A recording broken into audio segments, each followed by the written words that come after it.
جو اطلاعات ہیں جس میں یہ ہے کہ جو پی ٹی آئی کے لیڈران ہیں ان کو ٹیلی فونز کے ذریعے دباؤ ڈال کر مجبور کیا جا رہا ہے کہ آپ تحریک انصاف کی حمایت سے ہٹ جائیں۔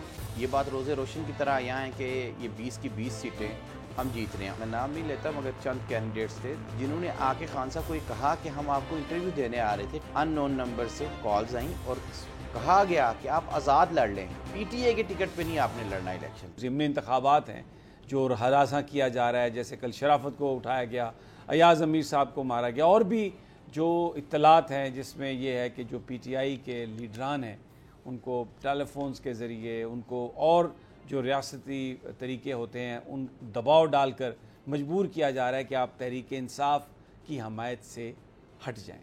کیا کہتے ہیں آپ 20 حلقوں کا ایک ایک حلقے کا تجزیہ کر لیں، اور اگر آپ کوئی فیلڈ میں آپ کا سٹاف جائے وہ بھی جا کے چیک کر لے، آپ کو پتہ چل جائے گا ایک سائڈ پہ عمران خان کھڑا ہے اور ایک سائڈ پہ پوری قوم کا گند ایک سائڈ پہ ہو گیا ہے۔ شکر ہے، یہ اچھی بات ہے، لوگوں میں آگاہی آ گئی ہے۔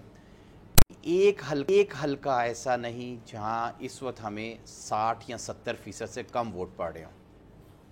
یہ بات روز روشن کی طرح یہاں ہے کہ یہ 20 کی 20 سیٹیں ہم جیت رہے ہیں، اور اگر کسی جگہ پہ ہمارا مقابلہ ذرا جہاں ایک دو جگہوں پہ ٹائٹ ہے تو وہ ہمارا نون کے ساتھ نہیں ہے، انڈیپینڈنٹ 2 سیٹوں پہ کینڈیڈیٹس کے ساتھ تھوڑا سا مقابلہ سخت ہے۔ باقی تو الحمدللہ ہم انشاءاللہ پوری امید ہے کہ کلین سویپ کریں گے۔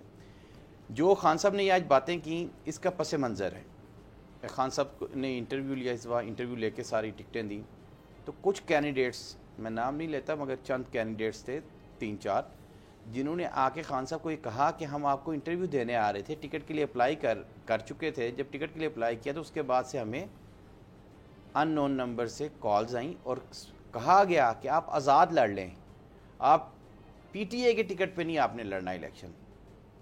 اچھا، کنہوں نے کہا؟ جنہوں نے کہا ان کو پتہ ہے، ان کو خود سوچنا چاہیے۔ سبسکرائب کریں اور بیل دبائیں تاکہ کوئی خبر رہ نہ جائے۔